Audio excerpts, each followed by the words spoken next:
Well, our next guest is sharing her story of redemption. Her new book, Goodbye Hiding, Hello Freedom, is all about finding hope after suffering shame, regret, and parts of our past that we just aren't proud of. That's right. From shame to redemption, it's a powerful topic that author Morgan Kruger addresses head on. Welcome in. Thank y'all so much for having me. This is so fun. You guys are my kind of people. So I love it. Well, we love having you. We feel that energy off you and appreciate that because we all could use it, right? Yes. Tell us about writing this book for those that need relief, right? Absolutely. Well, to be honest, I kind of ended up writing the book that I desperately wish somebody would have handed me when I was in the throes of shame and regret and brokenness from my past. And so on the flip side, let's be honest, this book is a lot about sometimes things that we don't want to go back to and revisit. Shame, regret, brokenness, all those things. But I would say even more than that, this book is a book about hope. It's a book about redemption. It's a book about what happens when we let Jesus into the hard parts of our past. And so a little bit about me,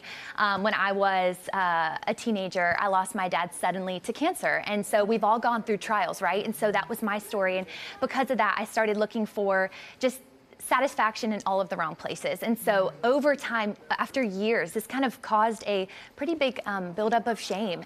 And long story short, Jesus ended up pursuing me and just getting a grip of my heart, and I gave my life to him.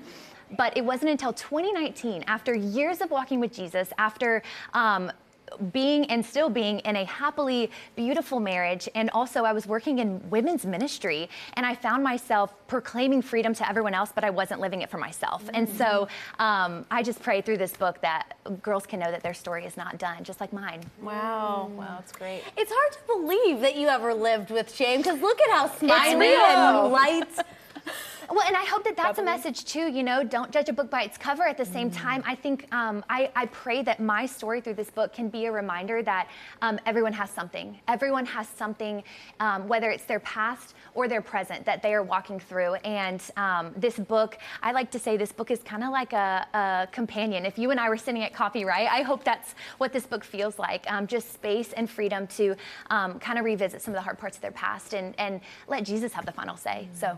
Well, I love that you're using this book to give back to a ministry that actually lifts up women. Yeah, thank you so much. So I am so excited to share that a portion of all proceeds are going to go to a ministry that's so dear to my heart, Faithfully Restored Women, which I know you guys have had Jamie here before, the executive director, and they are a ministry that really does everything that I talk about in this book, because what I have come to realize is we cannot go about our healing journeys without Jesus and without each other. We need each other.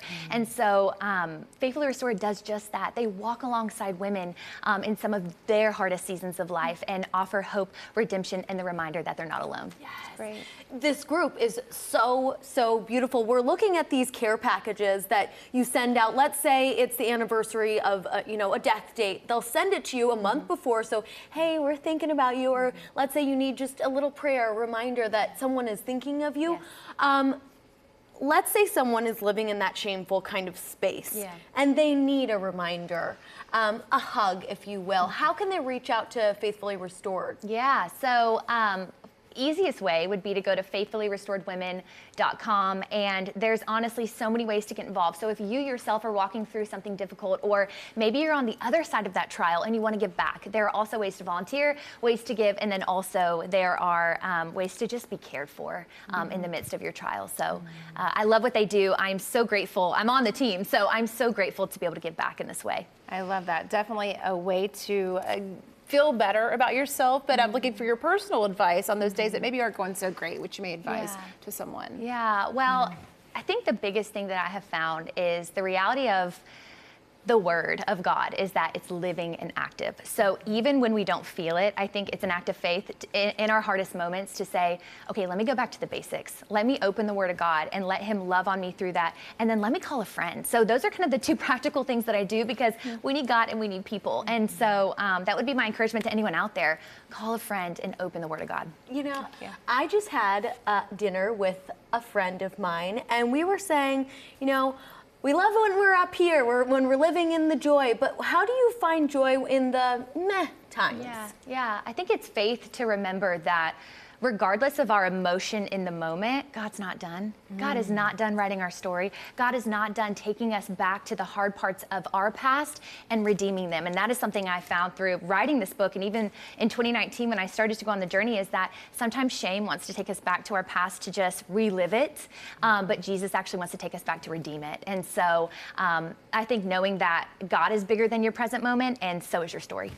Thank you. Beautiful. Yes. Thank you. Thank you so so much much for for sharing having with me. us. Thank you. Connect with Morgan and read about her new book, Goodbye Hiding, Hello Freedom, at morgankruger.com.